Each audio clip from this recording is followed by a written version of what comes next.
Movie की शुरुआत हमें एक आदमी को टीवी देखते हुए दिखाया जाता है, जहां एक टीवी होस्ट एक लड़की का इंटरव्यू ले रही होती है। ये लड़की हाल ही में होने वाले हेलोवीन हादसे में बाल बाल बची थी, लेकिन उस हादसे में उसका चेहरा काफ़ी ज़्यादा ख़राब हो गया था।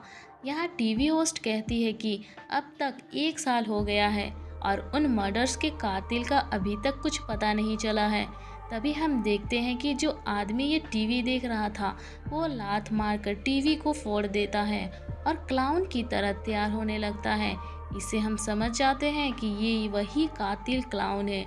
इसके बाद वो अपने हथियार को साफ करने लगता है। दूसरी तरफ हम देखते हैं टीवी होस्ट इंटरव्यू ख़त्म होने के बाद अपने दोस्त से फ़ोन पर बातें करती है।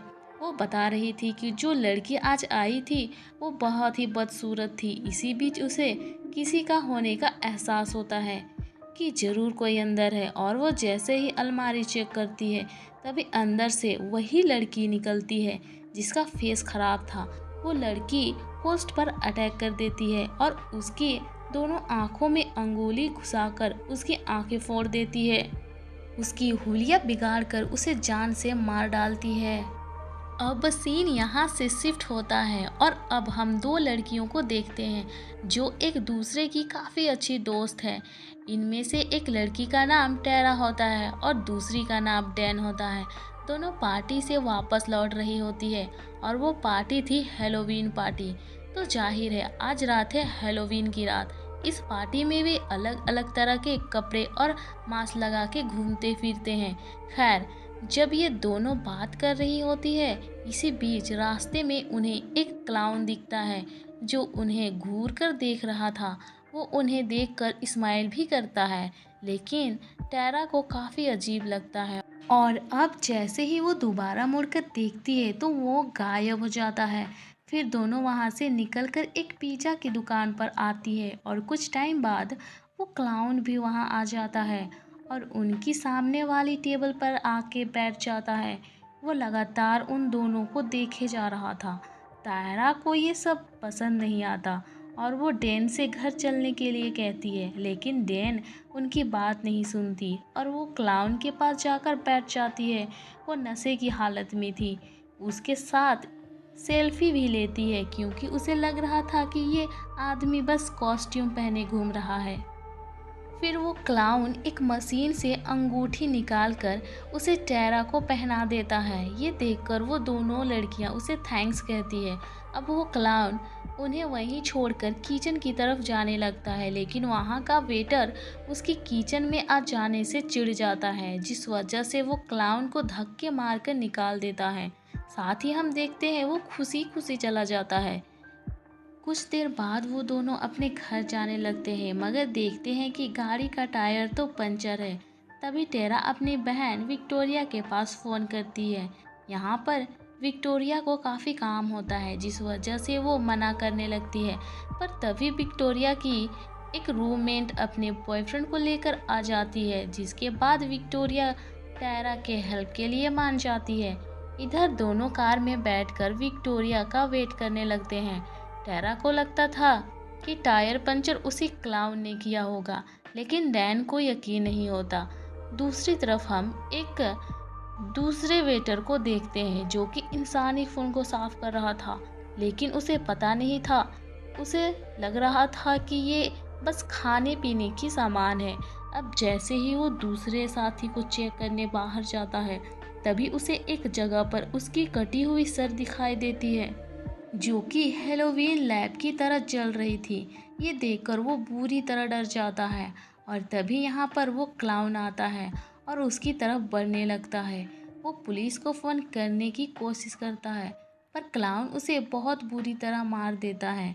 इधर टैरा को वॉशरूम जाना था, जिस वजह से वो पास ही के बिल्डिंग की तरफ जाने लगती है। उसे बिल्डिंग के बाहर माइक नाम का लड़का मिलता है जो कि उसी बिल्डिंग में साफ सफाई का काम करता है। टेरा उसे वॉशरूम के बारे में पूछती है। इस पर माइक उसे बाथरूम दिखाने ले जाता है। इधर गाड़ी में बैठी डैन को खबरों से पता चलता है कि पिज़्ज़ा शॉप में अभी अभी 2 लोगों का मर्डर हुआ है। और मर्डर करने वाला एक क्लाउन है। अब ये जानकर वो समझ जाती है कि ये काम उसी क्लाउन का है। इसी बीच हम क्लाउन को देखते हैं जो कि चुपके से आकर उसकी कार में बैठ जाता है, लेकिन डैन फ़ोन में बिजी थी। इस वजह से उसे लग रहा था कि ये टेरा है, लेकिन जब वो उसके चेहरे को देखती है तो ज़ोर से चिल्लाना शुरू कर देती है। इधर टेरा जब गाड़ी की तरफ वापस आ रही थी तो उसे एक बच्चे की रोने की आवाज़ आती है। वो चेक करने जाती है, तभी एक जगह पर एक लेडी मिलती है जिसकी मेंटली कंडीशन ठीक नहीं थी। असल में वो लेडी एक टॉय को अपना बच्चा मान रही थी।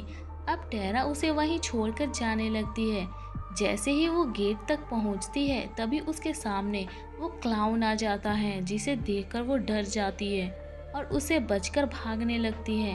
वो पुरानी गाड़ियों के पास आकर छिप जाती है, लेकिन वो ज़्यादा देर तक उससे बच नहीं पाती। अचानक क्लाउन पीछे से आकर उसका पैर को जख्मी कर देता है। टेरा उससे बचने की कोशिश करती है, लेकिन वो उसे जाने नहीं देता और उसका गला दबाने लगता है। इसी बीच उसका एक हथियार लेकर उसके कंधे में मार देती है, जिससे उसे भागने का मौका मिल जाता है। वो वहाँ से जाने लगती है, लेकिन क्लाउन ने सभी दरवाजे बंद कर दिए थे, जिस वजह से वो बाहर नहीं निकल पाती और एक जगह पर छिप जाती है। दूसरी तरफ हम विक्टोरिया को देखते हैं, जो कि दोनों को ढूंढने के लिए निकल चुकी थी। इसी बीच उसे रेडियो पर उसी क्लाउन के बारे में पता चलता है। इधर टेरा को लगता है कि वो क्लाउन अब चला गया है, जिस वजह से वो मेन गेट की तरफ आती है, लेकिन क्लाउन ने वहाँ पर भी लॉक लगा दिया था। इसके बाद वो सीढ़ियों के जरिए ऊपर आती है, जहाँ उसे माइक दिख जाता है। वो उसे काफ़ी आवाज़ें लगाती है, मगर वो नहीं सुनता क्योंकि उस वक्त वो गाने सुनने में मग्न होता है। इसी बीच क्लाउन आ जाता है और पीछे से उसे पकड़कर गले में एक इंजेक्शन लगाकर बेहोश कर देता है। अगले सीन में जब टेरा को होश आती है तब वो खुद को एक कुर्सी पर बंधा हुआ पाती है और उसके मुंह पर टेप लगी हुई थी। वो क्लाउन उसी के पास बैठा होता है और जब देखता है कि टेरा को होश आ गया है तो उसे अपने हथियारों से डराने लगता है। फिर वो लाता है एक आरी और वो सामने का पर्दा हटाता है, जहां उसने टेरा का दोस्त डैन को उल्टा लटकाया हुआ था। टेरा उसे बचाने के लिए खुद को खोलने की कोशिश करती है, पर वो ऐसा नहीं कर पाती। इसी बीच क्लाउन डैन को दो भागों में काट कर अलग कर देता है, जिससे उसकी मौत हो जाती है। इधर टेरा काफ़ी कोशिश करने के बाद खुद को छुड़ा लेती है। वो उसी की हथियार से क्लाउन पर हमला करके भाग जाती है। क्लाउन भी उसके पीछे पीछे जाकर उसे ढूंढने लगता है, मगर वो पीछे से आकर एक बार फिर उस पर हमला कर देती है। वो उसे काफ़ी देर तक मारती रहती है, लेकिन इसी बीच वो अपने पास से गन निकाल कर उसके पैर पर शूट कर देता है, लेकिन टेरा अब भी जिंदा होती है। दूसरी तरफ विक्टोरिया बिल्डिंग के अंदर आ जाती है, जो डैन और टेरा को देखने लगती है। वो गेट को खोलने की कोशिश करती है, लेकिन वो अंदर से बंद होता है, जिस वजह से वो टेरा को फ़ोन करने लगती है। टेरा का फ़ोन क्लाउन के पास होता है, इसलिए वो विक्टोरिया को मैसेज करके पीछे वाले दरवाजे से अंदर आने को कहता है। अब वो जाता है टेरा के पास और अंधाधुंध गोलियां चलाकर उसे मार डालता है। वो पागल लेडी वहीं खड़ी हुई थी और उसे ऐसा करते हुए देख रही थी। वो सब देख कर जाती है माइक के पास और उसे समझाने की कोशिश करती है, मगर वो उसकी बातों को नहीं सुनता क्योंकि उसे पता था ये लेडी पागल है। फिर वो सीढ़ियों से जाने लगता है, तभी उसे कुछ आवाज़ आती है। इन सब चीज़ों से परेशान होकर वो अपने दोस्त को कॉल करता है, लेकिन तभी पीछे से क्लाउन यहाँ आ जाता है और उसके सर पर अपने थोड़े से वार कर देता है। दूसरी तरफ वो लेडी अपनी बच्ची को देखने जाती है, पर वो गुड़िया गायब थी। वहीं विक्टोरिया भी अंदर आकर टेरा को आवाज़ लगाती है और ढूंढने लगती है। इधर वो पागल लेडी एक जगह पर आ जाती है, जहां हम देखते हैं कि उसके टॉय बेबी के साथ क्लाउन खेल रहा है। वो लेडी उसके पास जाकर अपनी बच्ची को मांगने लगती है, पर वो उसे वापस करने से मना कर देता है। इसके बाद वो लेडी उससे पूछने लगती है, क्या तुम्हें कभी माँ का प्यार नहीं मिला? इसी बीच वो लेडी उसे एक माँ की तरह संभालने लगती है। साथ ही हम देखते हैं कि वो क्लाउन एक छोटे बच्चे की तरह बिहेव करने लगता है। इधर माइक का दोस्त बिल्डिंग के बाहर आ गया था। वो बाहर आकर मैक को कॉल करने लगता है, लेकिन उसका फ़ोन नहीं लगता। इधर विक्टोरिया अंदर आ गई थी और टेरा को कॉल करती है, तो जब उसके रिंग की आवाज़ उसके पास के ही कमरे से आती है तो वो वहाँ चेक करने जाती है। अंदर आकर तो उसके होश ही उड़ जाती है, क्योंकि वहाँ टेरा की दोस्त डैन की लाश टंगी हुई थी। काफ़ी डर जाती है और वहाँ से जाने लगती है। तभी उसे एक लड़की की आवाज़ सुनाई देती है। विक्टोरिया समझती है कि ये टेरा है, इसीलिए वो चेक करने नीचे जाती है, तो वहाँ एक औरत को ज़मीन पर देखती है जो कि रेंग रही थी, क्योंकि वो काफ़ी जख्मी थी। वो टेरा समझकर उसके पास जाती है और पुलिस को कॉल करने लगती है। इसी बीच उसकी नज़र वो पागल लेडी पर जाती है जो कि हेल्प मांग रही थी। वो काफ़ी जख्मी थी, क्योंकि क्लाउन ने उसकी सीने और सर को काट के बुरा हाल कर दिया था। उसकी हालत मरने की ही वाली थी।